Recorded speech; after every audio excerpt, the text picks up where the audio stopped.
ഒരാൾ തൻ്റെ സമ്പാദ്യത്തിൻ്റെ 2/7 ഭാഗം ഒന്നാമത്തെ മകനും 2/5 ഭാഗം രണ്ടാമത്തെ മകനും നൽകി. അപ്പോൾ ഒന്നാമത്തെ മകൻ എത്ര നൽകിയത്? സമ്പാദ്യത്തിൻ്റെ 2/7 ഭാഗം. രണ്ടാമത്തെ മകൻ എത്ര നൽകിയത്?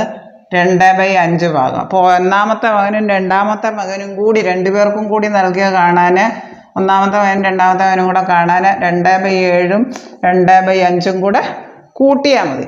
ഇത് ക്രോസിന് എടുക്കുക. ഇങ്ങനെ 2 × 5 + 2 × 7 / 7 × 5, അതായത് 10 + 14/35, 24/35. ആകെ 35 ഉള്ളതിൽ 24 ഭാഗം രണ്ടു പേർ കൂടെ കൊടുത്തു. ആദ്യത്തെ മകനും രണ്ടാമത്തെ മകനും കൂടെ. അപ്പം മൂന്നാമത്തെ മകന് എത്ര കിട്ടിയെന്ന് അറിയാൻ എന്ത് ചെയ്താൽ മതി?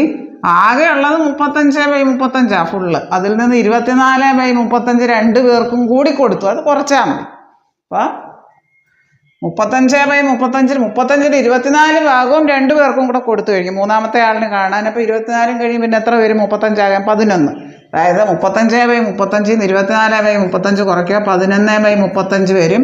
ഓപ്ഷൻ ബി ആണ് ഉത്തരം. 11. ആദ്യത്തെ ആൾക്ക് 2/7 ഭാഗം, രണ്ടാമത്തെ ആൾക്ക് 2/5 ഭാഗം സമ്പാദ്യത്തിൻ്റെ കൊടുത്തു. ആദ്യത്തെ ആൾക്ക് രണ്ടാമത്തെ ആൾക്ക് കൂടെ കാണാൻ വേണ്ടി ഇത് രണ്ടും കൂടെ കൂട്ടിയാൽ മതി. അപ്പോൾ ക്രോസ് എടുക്കുക.